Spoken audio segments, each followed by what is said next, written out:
एकादशी पूरे साल में 2 बार आती है। एक श्रावण के महीने में आती है, दूसरी पोषादिक क्रम में आती है। जिस नारी को संतान नहीं हो रही हो, बहुत प्रयास कर लिया हो, पुत्रदा एकादशी पूरे साल में 2 बार आती है। एक श्रावण के महीने में आती है, दूसरी पोषादिक क्रम में आती है। पुत्रदा एकादशी होती है, ये संतान की वृद्धि करने वाली होती है। शंकर जी के मंदिर में जाकर, भगवान शिव के मंदिर में पूजन करके घी का 1 कटोरी में घी और 1 कटोरी में खीर शंकर के सामने रख देते हैं। भगवान शंकर के मंदिर पर चौखट पर घी का दिया लगा देते हैं। शंकर जी की चढ़ी हुई 1 बेलपत्र साथ में रखें और 1 बेलपत्र को उठाकर शंकर जी के मंदिर की चौखट पे ही बैठकर चबा चबा कर खा लेते हैं। जो 1 बेलपत्र लेकर आए हैं वो अपने पति को खिला देते हैं। कहते हैं पुत्रदा एकादशी के दिन ये कर लेने पर संतान की प्राप्ति हो जाती है, पुत्र की प्राप्ति हो जाती है। महापुराण की कथा कहती है, आप अगर विश्वास रखे हो, सफेद आंकड़े की जड़, जिस नारी का संतान नहीं हो, गर्भ नहीं ठहरा हो, सफेद आंकड़े की जड़, जिस देव अधिदेव महादेव की कथा जिस तुम्बरुका जी ने श्रवण कराई है, शंकर भगवान जिनके सामने बैठकर शिव पुराण की कथा सुन रहे हैं, उन तुम्बरुका जी का नाम लेकर शिवलिंग पे से 21 बार घुमाकर मंदिर में ही कमर पर 7वें दिन रजस्वला धर्म के जो बांध लेता है और 1 पीपल का पत्ता अवधूतेश्वर महादेव का नाम लेकर शंकर पर चढ़ाकर उसको गाय के दूध में उकाल कर रात्रि को दोनों पति पत्नी अगर पीकर सोते हैं, 3 महीने में भगवान भोलेनाथ उसकी गोद भर देते हैं। ये शिव तत्व। शंकर देता जरूर है। अच्छा, संतान नहीं हो, किसी नारी की गोद अगर, स्त्री की गोद अगर खाली रह जाए तो भी दुख होता है उसको कि मेरे घर में औलाद नहीं, संतान नहीं। हम कई बार कहे, आज फिर कहते हैं, ये टेस्ट भी बाद में कराना, सारी जांचें बाद में कराना। एक बार शंकर का भजन कर कर देखना। पिछले वर्ष कथा में तुमरुका जी की जो कथा कही थी, यूट्यूब पर डली हुई, अगर आप लोगों ने नहीं सुनी हो तो उसको निकालना यूट्यूब पर। श्री तुमरुका शिव महापुराण की कथा हमने कही थी, तुमरुका जी का व्याख्यान, उसमें वर्णन किया था। सब जगह से अगर हार जाओ और सारे रिपोर्ट आपने सब दूर दिखा ली, तो एक बार शंकर पर भरोसा कर कर तुमरुका जी का नाम लेकर सफेद आंकड़े की जड़ को शिव जी पे से रजस्वला धर्म के 7वें दिन 21 बार घुमा लो, नाम गोत्र बोलकर कमर में लाल धागे में बांध लो, पीपल के पत्ते शिव जी को चढ़ाओ, उठाकर लाओ, उस 1 पत्ते को रात्रि को गाय के दूध में उकालो और उस दूध को दोनों पति पत्नी पियो, साथ रहिए। समय आएगा, बाबा चाहेगा तो 3 या 4 महीने में गर्भ ठहर ही जाएगा। सारे डॉक्टर को दिखा लिया अपनी जगह, टेस्ट भी करवा लिया अपनी जगह, पर एक बार प्रयोग, और वो विश्वास रखकर करना पड़ेगा। शंकर पर जो भी कार्य कर रहे हो आप, जो उपाय कर रहे हो आप, शिव का स्मरण कर, भगवान पर अगर विश्वास रखोगे, भरोसो दृढ़ इन चरणन कहो, श्री वल्लभ नक चंद्र छटा बिन सब जगमा ही अंधेरो। अगर भरोसा है तो शंकर है, और भरोसा नहीं तो शिव कहां से। विश्वास लेकर अगर आए हो तो काम तो होगा। ये लोग काशी से आए हुए हैं, विश्वास लेकर ही तो आए होंगे कि हम जाएंगे शंकर की कथा में तो बाबा कृपा जरूर करेगा। कई लोग यहाँ पर बैठे हुए हैं जो विश्वास लेकर आए हुए हैं, दूर दूर से आए हुए हैं, केवल विश्वास लेकर कि भगवान कृपा करेगा किसी ना किसी रूप में, मुझे विश्वास है कि बाबा मेरी सुनेगा। और फिर कहता हूं, कथा में अगर आपने मन लगा लिया, भले टीवी चैनल के माध्यम से श्रवण कर रहे हो, भले मोबाइल के माध्यम से श्रवण कर रहे हो, भले पंडाल में सुन रहे हो, बाबा से अगर दिल से आपने अगर कह दिया तो 3 महीना बहुत होता है सब कामना पूरी होने के लिए। मेरा बाबा आपको कुछ ना कुछ दे ही देता है, बस आपकी रुचि के अनुसार सुख प्रदान कर ही देता है। भगवान कृष्ण की 16,108 रानियां थी। कितनी रानियां? जम के बोलो जरा। 16,108।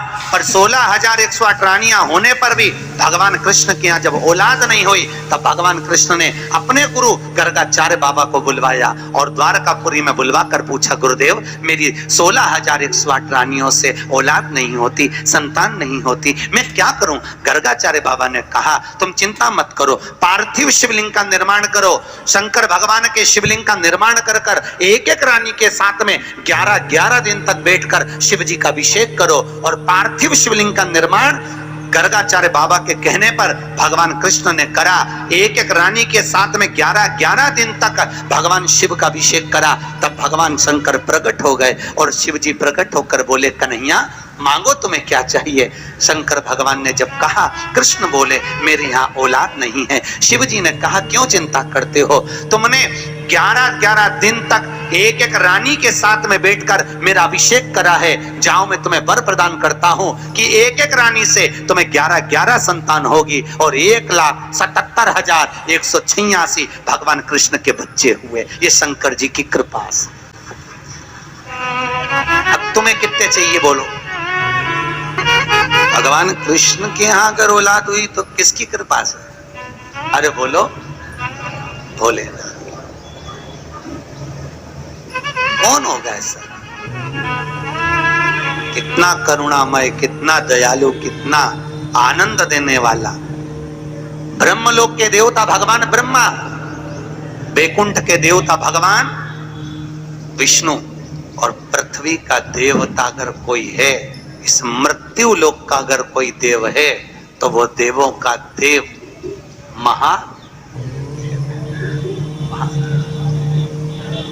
पृथ्वी का देव है, मृत्यु लोक का देव है महादेव।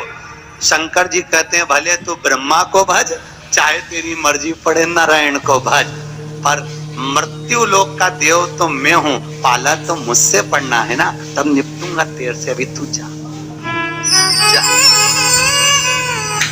फिर पाला कब पड़ता है? जब थोड़ी सी भी दिक्कत आ जाए, परेशानी आ जाए, एक्सीडेंट हो जाए, ब्लड प्रेशर ऊंचा नीचा हो जाए, शुगर बढ़ जाए, अटैक आ जाए, तब सीधे पंडित जी को फोन लगा के बोले महामृत्युंजय का पाठ करा दो। शंकर जी बोले अब आया मेरे पाले में,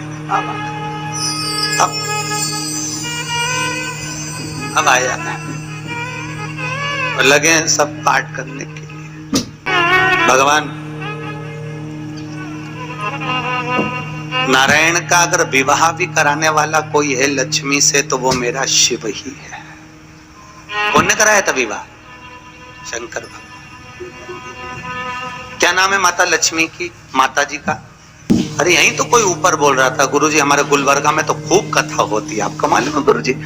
खूब कथा हुए हमारे यहाँ, खूब कथा चले। तो हमने कहा अच्छी बात है, बताओ जल्दी से माता लक्ष्मी जी की माँ का नाम क्या है? बोलो तो। हर हर महादेव। माता लक्ष्मी की माँ का नाम था ख्याति देवी। क्या नाम था? ख्याति देवी। कितनी लक्ष्मी हुई? अष्टलक्ष्मी। उसमें से नारायण को कितनी लक्ष्मी भी आई? 2 लक्ष्मी। एक माता ख्याति की पुत्री श्री लक्ष्मी और दूसरी समुद्र देवता की बेटी लक्ष्मी महालक्ष्मी। ये 2 लक्ष्मियां भगवान नारायण को भी आई। कौन कौन सी लक्ष्मी भी आई? जम के बोलो। एक श्री लक्ष्मी, कौन है ये? माता ख्याति की बेटी। और दूसरे नंबर पर महालक्ष्मी, कौन है ये? समुद्र देवता की बेटी। अब जिस नारायण भगवान के साथ में मंदिर में लक्ष्मी जी की पूजन करते हो, वो लक्ष्मी इन दोनों में से कौन सी? बोलो जल्दी से। महालक्ष्मी तो मात्र 7 दिन तक भगवान नारायण के साथ रुकी थी, और 7 दिन रुकने के बाद में जब श्री लक्ष्मी ने भगवान शिव से जाकर निवेदन करा, भोलेनाथ मेरे प्रभु नारायण का विवाह समुद्र देवता की बेटी महालक्ष्मी के साथ भी हुआ है, आप करुणा करिए। तब भगवान भोलेनाथ ने पार्वती जी का एक मंगल सुमंगल आनंदमय तीज का व्रत बताया। तीज का व्रत जब श्री लक्ष्मी ने करा, वो व्रत आज भी माताएं करती हैं, निमाणी की पूजन करती हैं। आज भी सत्तू बनाती है, और 3 तरह का सत्तू बनता है, आटा का, बेसन का और चावल का। तीनों का अलग अलग प्रमाण है। कल आपको कथा में बताएंगे कि आटे के सत्तू का क्या प्रमाण है, और आपको मालूम हो तो आप हमें बता देना, उसमें कोई दिक्कत वाली बात नहीं हो। तो कथा तो ऐसी चलेगी, आधी हम बाँचे आधी तुम बाज देना। आटे का सत्तू, चने की दाल का सत्तू और चावल का सत्तू, ये तीनों क्यों बनते हैं? और सत्तू भी बनाओ तो चक्की ऐसा बना लो, पर पिंडा बनाना क्यों जरूरी होता है? वो पिंडे का क्या महत्व है? और श्री लक्ष्मी और महालक्ष्मी की कथा में वर्णन है दोनों। वो कथा कल आएगी, उसको अपन कल लेंगे। पर आज जो कथा चल रही है कि श्री लक्ष्मी को माता पार्वती जी का विवाह, सुंदर व्रत बताया, और उस व्रत को माता पार्वती ने करा। और उस व्रत को माता श्री लक्ष्मी ने जब करा, पार्वती के व्रत का हो, तब माता श्री लक्ष्मी और महालक्ष्मी दोनों एक हुई और एक होकर नारायण के साथ में जाकर विराजमान हुई। आज भी जो माता लक्ष्मी का एक हाथ नीचे है और कमल का पुष्प पकड़ी है, वो लक्ष्मी जी का महालक्ष्मी दर्शन है। और माता अगर हाथ देर से इशारा कर कर आशीर्वाद दे रही है, वो श्री लक्ष्मी का भाग है। माता दो भाग,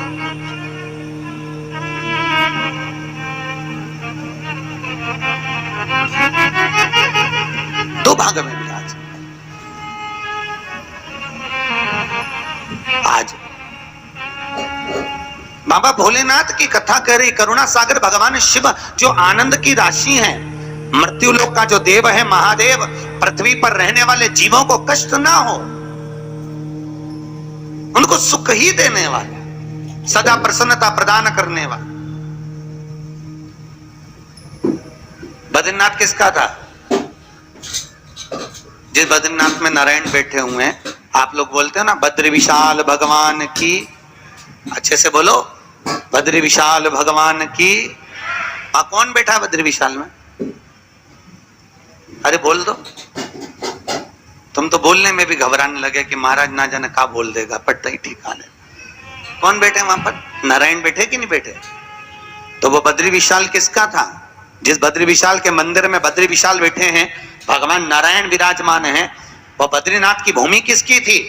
भगवान शिव और पार्वती का निज घर था। शिव और पार्वती वहां निवास करते थे, शंकर और पार्वती वहां रहते थे।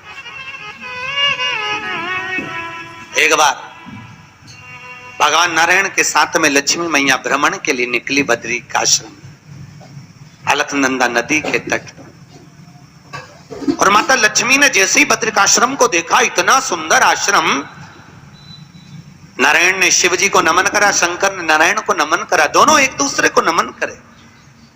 और इतने में नारायण लक्ष्मी को लेकर वापिस जाने लगे, तो लक्ष्मी जी ने नारायण को रोक लिया और कहा, प्रभु रुकिए, मेरे वचन को सुनो, ये बद्रिकाश्रम मुझे बहुत अच्छा लग रहा है, नाथ कुछ भी करो पर ये बद्रिकाश्रम मेरा होना चाहिए। भगवान नारायण ने कहा, लक्ष्मी ये कभी नहीं हो सकता, क्योंकि यह शिव का वासा, ये शंकर की जगह है, ये भोलेनाथ जी की जगह है। और अगर ये शंकर जी का निज निवास है, शंकर जी का स्थान है, तो तुम्हारा कैसे हो सकता है? लक्ष्मी जी बोली, प्रभु चाहे कुछ भी हो जाए पर ये बद्रिकाश्रम मेरा होना चाहिए। लक्ष्मी जी जिद पेड़ गए। होता है अब पत्नी अगर जिद पेड़ जाए तो तुम्हें तो मालूम है, आधी रात के मेडिकल खुलवा के बाम की शीशी लेके आए, तो वो तो बद्रिकाश्रम। लक्ष्मी जी जिद पर अड़ गई। भगवान नारायण ने लक्ष्मी को खूब समझाया, क्यों उपद्रव करती है लक्ष्मी, मान जा, वो अपना नहीं है, जो अपना नहीं है वो अपना कैसे हो सकता है? नहीं प्रभु, मुझे तो वो बद्रिकाश्रम भाग गया और मुझे चाहिए, चाहे कुछ भी करो।